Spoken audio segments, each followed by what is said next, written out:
Good morning सबाइके welcome to my new blog.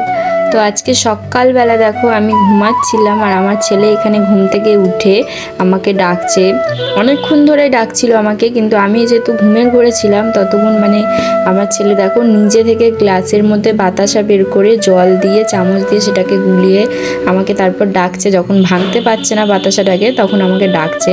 তো আমি উঠে দেখি এই অবস্থা, দেখো বাতাসা পুরোপুরি গলেও নি। তো আমি ওকে একটু গুলিয়ে গুলিয়ে দিলাম। তো মিষ্টি যেহেতু হয়নি, বাতাসা বাড়িতে ছিল না, শেষ হয়ে গেছিলো। ওর বাবাকে অনেক দিন ধরে বলছি আনতে, কিন্তু যেহেতু বাজারে যাওয়া হচ্ছে না সেরকম, তার জন্য আনা হচ্ছে না। তো তারপর দেখো ওকে ওই জলটাই খাইয়ে যাও করে ভুলিয়ে ভালিয়ে বললাম খেয়ে নে, মিষ্টি হয়ে যাবে। তো তারপরে খাইয়ে দাইয়ে ফ্রেশ করে দেখো পড়তে বসিয়ে দিয়েছিলাম। ও একা একাই পড়ছিল 1-2 করে, তারপর আমার সাথে একটু পড়ছিল, বলে আমি নিজে নিজেই পড়বো। কিন্তু যেহেতু রানিংয়ে মুখস্থ তো হয়নি এখনও প্রত্যেকটা লেটার, প্রত্যেকটা 1 থেকে 50 পর্যন্ত অতটা তো মুখস্থ করতে পারিনি, তাই আমি নিজে থেকেই একটু পড়িয়ে দিচ্ছিলাম। তো পড়ছিল। তারপর দেখো রান্না করতে করতে আমার আজকে খুব জোরে খিদে পেয়ে গেছিলো, কারণ সকালে তোমরা দেখলে আমি কিন্তু কিছুই টিফিন করিনি। ছেলে খেয়ে নিয়েছিল, ছেলে চকলেট বিস্কুট দিয়ে জল খাওয়া হয়ে গেছিলো ছেলের। ও নিজে থেকেই বললো আজকে ওইটাই খাবে, তো ওর খাওয়া হয়ে গেছিলো। তারপর ড্রাই ফ্রুটও খেয়েছিল, কিন্তু আমার সেরকম কিছু খাওয়া হয়নি। আজকে বর আসেনি বলে টিফিন করতে আমারও আর কিছু বানানোর ইচ্ছে হয়নি। তো তার জন্য দেখো আমি এখানে গরম গরম আমুদি মাছের ঝাল আর ভাত নিয়ে চলে এসেছিলাম, তাড়াতাড়ি করে বানিয়ে নিয়েছিলাম তার জন্য, খুব জোরে খিদে পেয়ে গেছিলো বলে। আমাকে আমার থালা থেকে ছেলেকে প্রথমে একটু খাইয়েছিলাম, তো বললো যে ঝাল লাগছে, তারপর খাইনি, বললো শুধু মাছটা দাও। তো এখানে দেখো জলের বোতল নিয়ে জল খাচ্ছে আর তারপরে মাছটা একটু একটু করে খাচ্ছিল। চলো তাড়াতাড়ি খেয়ে নিই, অনেক রান্নাবান্না বাকি আছে। তো তারপর দেখো এখানে দুপুরবেলা আমি চলে এসেছি রান্নাবান্না কমপ্লিট করে। দেখো মাছের ডিম দিয়ে আলু দিয়ে ঝোল করেছিলাম, হালকা করে একটু মশলা দিয়ে ঝোল করেছিলাম ডিমের। এখানে ছেলেকে আমি খাওয়াচ্ছিলাম ততক্ষণ। আর এখানে দেখো পটল, বিনস, আলু ভাজা করেছিলাম আর আমুদি মাছের ঝাল করেছিলাম। তো আমার ছেলেকে এখানে ওই দিয়ে ডিম দিয়ে আর ভাজা দিয়ে ওকে খাইয়ে দিচ্ছিলাম আগে।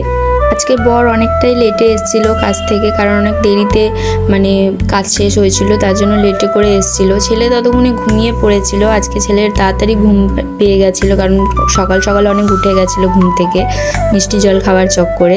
তো এখানে দেখো বর চলে এসেছিলো, ফ্রেশ হয়ে টান করে আমরা তারপর খেতে বসে গেছিলাম।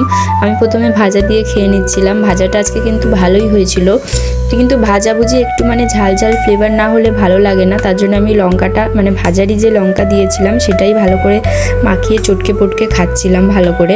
আমি কিন্তু এইরকমভাবেই খাই আর এরকমভাবেই আমার খেতে ভালো লাগে। আমাদেরকে আগের ব্লগে দেখিয়েছিলাম যে আমুদি মাছটা আমার বর কিন্তু এনেছিল ফ্রাই খাবে বলে। তোমরা আগের ব্লগ যারা দেখেছো তারা ঠিক বুঝতে পারবে। তো সেই দিনকার ফ্রাই তো অতগুলো মাছ আর খাওয়া যাবে না, তার জন্য অল্প কটা ভেজেছিলাম, খেয়েছিল। আর এখানে দেখো আমার শাশুড়ি মাংসর তরকারি পাঠিয়েছিল, চিকেন বানিয়েছিল, আবার চিকেনের তরকারি পাঠিয়েছিল। তো আজকে টোটাল 4 রকমের আইটেম হলো। তো চলো মাংস তরকারি তো আমি খাবো না, কারণ ডিম বানিয়েছিলাম, ডিম দিয়েই খেয়ে নেবো আজকে দুপুরটা। তারপর বিকালবেলা দেখো ঘুম থেকে উঠে চাটা খেয়ে ছেলেকে পড়িয়ে পাঠিয়ে দিয়েছিলাম পিসির বাড়িতে, পিসির বাড়ি চলে গেছিলো। আর তারপর আমি এদিকে দেখো এডিটিংয়ের কিছু কাজ ছিল, সেগুলো ছেড়ে দিয়ে ভালো করে এখানে আমি ঘর পরিষ্কার করতে চলে এসেছিলাম। অনেক কাপড় জামা পড়েছিল, কাপড় জামা খালি কাচি মেলি আর রেখে দিই, গোছানো আর হয় না, গোছাতে আমার একদম ইচ্ছে করে না। সেরকমই পড়েছিল চেয়ারে অনেক দিন ধরে, কিন্তু আমার কাজ তো আমাকেই করতে হবে, আজ না হোক 2 দিন বাদে যাই হোক। তো এখানে দেখো গুছিয়ে নিচ্ছিলাম। আর এইখানে দেখো ব্লাউজটা আমার মা নিয়ে এসেছিলো, এই ব্লাউজটা দাঁড়াও তোমাদেরকে ভালো করে দেখাচ্ছি। এখানে দেখো এই ব্লাউজটা আজকে মা যেদিন এসেছিল সেদিন আমার জন্য এনেছিল, কিন্তু আমার তো ভালো লেগেছে, কিন্তু এই হাতাটা আমি কোনোদিন পরিনি, এইরকম শর্ট হাতা। তো মা বললো তোকে তো ভালো লাগবেই। তা আমি তো জানি হ্যাঁ মা তো বলবেই আমাকে ভালো লাগবে, তার জন্য দেখি কবে পরা যায়, কবে পরি, কোন শাড়ির সাথে ম্যাচ করে পরতে হবে। এখন যেহেতু সব আনমাছি পরে, তো দেখা যাক কবে কি পরি, তোমাদেরকে দেখাবো। তো তারপর দেখো এখানে বিছনা টিছনা ঝেড়ে পরিষ্কার করে নিচ্ছিলাম ভালো করে। আমার বর যখনই বিছনা করে তোমাদেরকে দেখাবো, ও কিন্তু উপর থেকে ঝাড়ে, যেটা আমার একদমই পছন্দ না, কিন্তু রোজ দিন তো আর এক কথা বলা যায় না, যেহেতু আজকে ঘর খালি ছিল আমি নিজে থেকেই সব পরিষ্কার করে ঝেড়ে ঝুড়ে বিছনা করে নিয়েছি আগে থেকে। এখানে দেখো বিছনাটা করার পরে কত সুন্দর লাগছে, বিছনাটা দেখতে একদম পরিষ্কার, কোথাও কোনো চাদরে ভাঁজ নেই, কোনো নোংরা নেই, একদম ঝকঝকে পরিষ্কার। তো তারপর দেখো ঘরটা একটু নোংরা হয়েছিল, তো এখানে আমি ঝাড়ু দিয়ে পরিষ্কার করে নিচ্ছিলাম। তার জন্য মানে হাঁটতে চলতে পায়ে কিছু ফুটলে বা পায়ে কিছু লাগলে আমার একদম পছন্দ হয় না, তো তার জন্য ঘরটা ঝাড়ু দিয়ে পরিষ্কার করে নিচ্ছিলাম।